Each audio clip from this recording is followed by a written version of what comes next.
प्रधानमंत्री से लेकर के मुख्यमंत्री, उप मुख्यमंत्री, मंत्री और तमाम दर्जा प्राप्त मंत्री इसी एक्सप्रेसवे से चल के आते हैं या दूसरे साधनों से आते हैं, कन्नौज का विकास देखते हैं लेकिन कन्नौज का विकास नहीं करते। तो सोचिए, जो केवल कन्नौज को अपने भरोसे पे छोड़ दें, ये तो एक क्षेत्र है, और भी क्षेत्र हैं इसी तरह के, और कोई चुनाव नहीं छूटा जब प्रधानमंत्री ना आए हो, मुख्यमंत्री ना आए हो। इस बार जनता उनसे सीधा सवाल पूछेगी कि हमारा विकास कहां है, विकास कहां खो दिया आपने। जब भी हमारे किसी समाजवादी साथी ने मुझे जानकारी दी तो उन समाजवादी साथियों से मैं कहा, आप हो लेना परिवार के बीच में, और जब हमें मौका मिलेगा तो मैं जरूर आऊंगा। मेरे साथ उनके पिता बैठे हैं, लक्ष्मण सिंह जी। ब्रजेश पाल एक पढ़ा लिखा नौजवान जो नौकरी कर करके न केवल अपने परिवार की बल्कि समाज की सेवा करना चाहता था, वो हमारे बीच नहीं रहा। और इस दुख की घड़ी में मैं उनके परिवार के लोगों से मिल रहा हूं, परिवार के सदस्यों से मिल रहा हूं, गांव के जो हमारे बुजुर्ग हैं, माताएं बहनें, उनसे मिलने का मौका मिल रहा है। ये बहुत दुखद बात है कि एक नौजवान निराश हताश होकर के और इस मानसिक स्थिति पे पहुंच जाए कि उसे जीना नहीं है, नौकरी ढूंढनी है।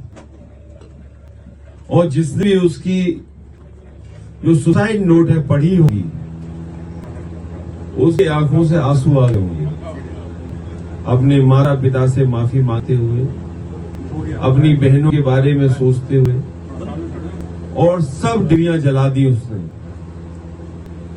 ब्रजेश ने अपनी सुसाइड नोट में लिखा, जो डिग्रियां मुझे नौकरी नहीं दिला सकती, उन डिग्रियों का क्या फायदा। तो ये कहानी केवल एक ब्रजेश पाल की नहीं है, बड़ी संख्या में नौजवान पूरे उत्तर प्रदेश देश में निराश हो गया है।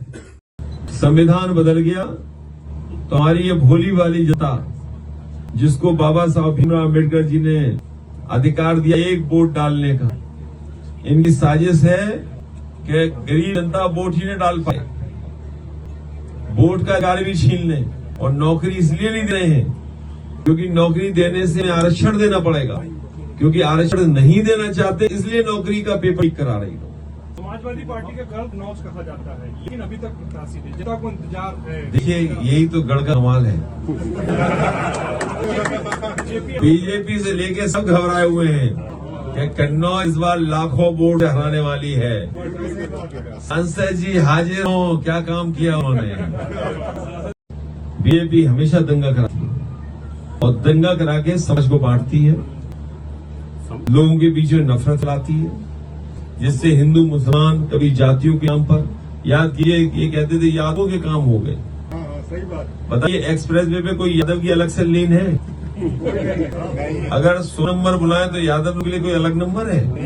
उस दिन मुख्यमंत्री जी सदन में कह रहे 46 में 56। बताओ, आज तक नहीं बता पाए कि यादव कितनी नौकरी पाएंगे। फर्जी व्हाट्सएप पे चलाते हैं, फर्जी अखबार में चलाते हैं। लेकिन सदन में जब मैं पूछा कि अगर मुख्यमंत्री जी आपने कहा कि 46 में 56 यादव हो गए एसडीएम, तो वो सूची हमें दे दीजिए।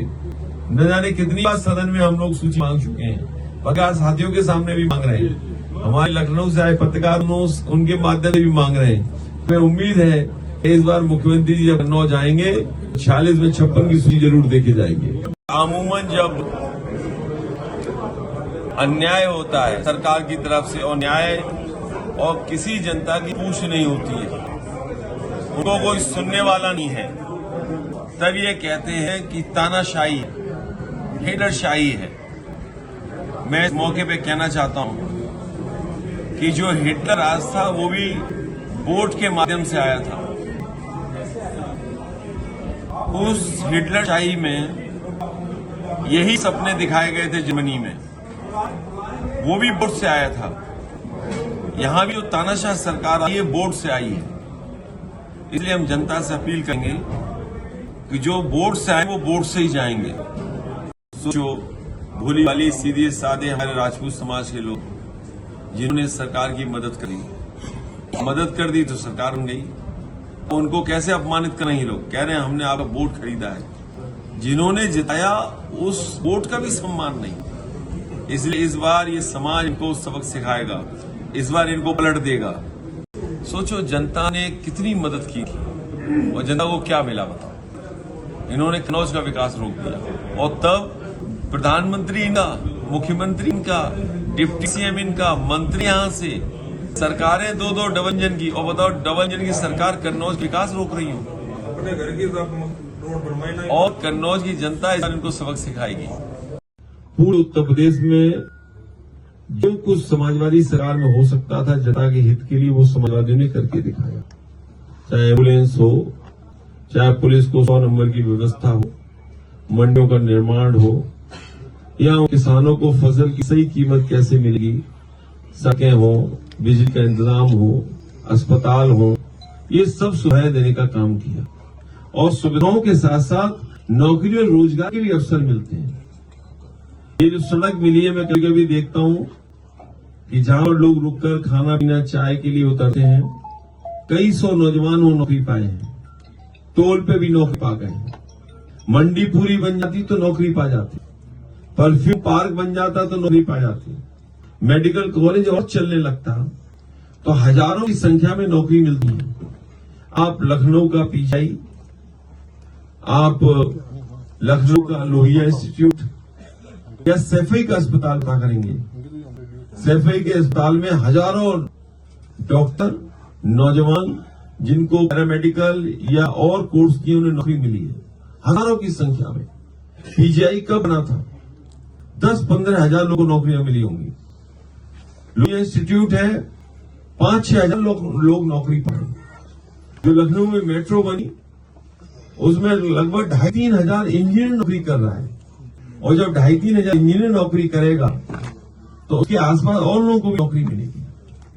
एचसीएल का बहुत बड़ा सॉफ्टवेयर ट्रेनिंग इंस्टीट्यूट बनाया, उसमें पढ़े लिखे नौजवान जो हाई डिग्री और जिसको व्हाइट कॉलर जॉब बोलते हैं, इनका पैकेज लाखों का है। 6,000 लोगों को नौकरी मिली।